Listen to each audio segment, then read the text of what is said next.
안녕하세요. 저는 요기요와 배달통을 운영하고 있는 딜리버리 히어로 코리아의 최희진입니다. 반갑습니다. 이번 안테나 살롱의 두 번째 호스트를 책임지게 되었고요. 2월, 3월에 원래 CSR과 CSV 테마로 넥스트 챔피언과 이 책이 잡혀 있었는데 코로나로 인해서 지금 이제 6월에 드디어 촬영을 하게 되었습니다. 책은 지속가능 발전 목표란 무엇인가 라는 책이고 SDGs와 어떻게 연계해서 경영 전략을 뽑아낼 것인지를 자세히 배울 수 있는 책이기도 합니다. 아마팡이라는 상상의 기업을 가지고 안테나 살롱 멤버들과 함께 그 아마팡에 대한 밸류 체인을 한번 만들어 보고요. 그 팀에서 원하는 경영 전략인데 그걸 어떻게 보면 CSV에 적용시킬 수 있을지 서로 스터디해가면서 발전시켜 나가는 그런 시간을 가져보고 싶습니다.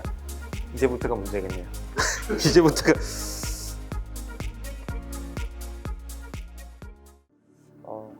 사회공헌 담당자 저의 수준에 맞게 제가 말씀드리고 설명을 드리고자 합니다.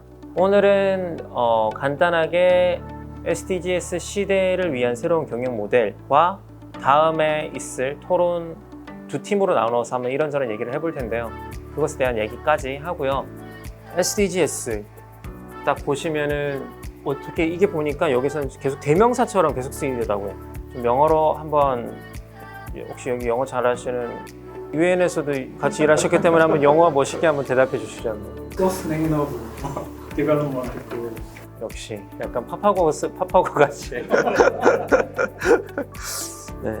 2030년까지 달성해야 될 사회 과제를 사회, 경제, 환경 세 가지 축이 골고루 반영되는 것을 목표로 한 것인데요. 총 17개 목표, 169가지 세부 목표가 있습니다. 교육, 평등, 에너지, 경제 성장, 불평등, 기후변화 대응, 파트너십 등등등. 어떻게 보면 예전에 이제 NGO 정부 이제 개도국 대상으로 했던 게 아니라 정말 경제와 사회와 환경 등을 통합적으로 고려를 해서 만든 거고 여기에 참여 대상은 정말 모든 이해 관계자인 것 같아요. 지속 가능성 트렌드를 좀 살펴보자면은 기업이 점점 더 변화하고 있다는 것을 알 수 있으실 거예요. 자산 운용사인 블랙록의 CEO인 레리 핑크라는 분이 계십니다. 이제 기업은 경제적 가치뿐만이 아니라 사회적 가치도 추구해야 된다. 그렇지 않으면 살아남지 못할 수도 있다.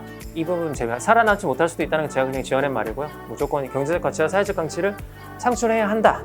그리고 2019년 비즈니스 라운드 테이블이라는 것이 뭐냐면 BRT라고 불리는 곳인데 이게 미국 200개의 CEO들이 모여서 만든 협의체입니다. 이게 뭐냐면은 우리나라로 치면 약간 정경련 비슷한 지금 해체됐지만 그런 곳이라고 보면 되는데 여기서 CEO들이 어떤 합의를 하게 됩니다. 주주 우선 원칙을 폐지를 하게 되는 거죠. 이게 뭐냐면은 회사는 주주를 위해 존재한다 해서 이제는 바뀌겠다는 겁니다. 고객, 직원, 협력사, 지역사회 등 기업을 아우르는 모든 이해관계자까지 함께 고려해 나가도록 하겠다. 스위스에서 매년 열리는 세계 경제 포럼이 있습니다. 거기서 글로벌 리스크 리포트라는 거를 매년 발행을 해요.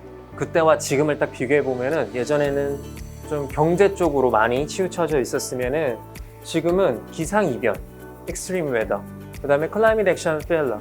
그러니까 약간 기후 변화 대응 실패 이쪽으로 약간 계속 환경 쪽, 사회적으로 글로벌 리스크 쪽으로 많이 옮겨지고 있다. 그리고 또 세 번째로 보자면은 단기 가치 추구의 딜레마라고 볼 수 있을 것 같아요.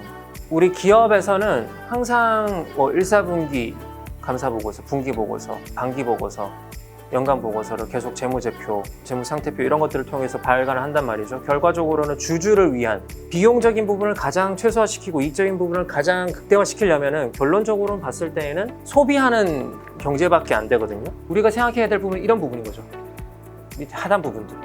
비용을 최소화시키려면은 안전위생 문제, 저임금 문제, 사내 격차, 불안정 고용 이런 것들을 다 신경을 써야 되는데 분기보고, 반기보고를 하려면은 어떻게든 간에 이익을 극대화시켜야지 주주를 현혹시키고 매혹시킬 수가 있는 거예요. 나중에 결론적으로 마지막에는 순환 경제로 가야 된다. 그 다음에 기업에서 바라보는 시점인 겁니다. 총 3가지로 여기서 나타내고 있었는데 첫 번째는 방어적인 면을 설명을 드릴 수 있을 것 같아요. 방어적인 면은 예를 들어서 어떤 기관에서 너희 뭘 했어? 어떤 거 가져와봐. 너희 착한 일 했어? 아니 환경적으로 너희 얼마나 잘하고 있어? 탄소 배출 얼마나 했어? 가지고 와봐. 라는 점에서 입각했을 때 이런 것들을 대응하기 위한 점으로 SDGs를 보고 있다는 거죠. 현재까지도 그리고 미래까지도 계속적으로. 그다음에 공격적인 관점, 신사업의 한 수단으로 SDGs를 사용을 한다는 겁니다. 한 번도 참여해보지 않았던 신사업들을 이번 SDGs 지속 가능성을 통해서 참여를 하는 바라본다는 관점이 공격적인 면. 그 다음에 토대는 뭐냐면은 장기간의 경영 전략을 가지고 10년, 20년의 장기간의 경영 전략을 가지고 SDGs를 바라봐야 된다 라는 점이 이렇게 크게 여기 이 책에서 말하는 총 3가지 기업 담당자들이 바라보는 시선이었습니다.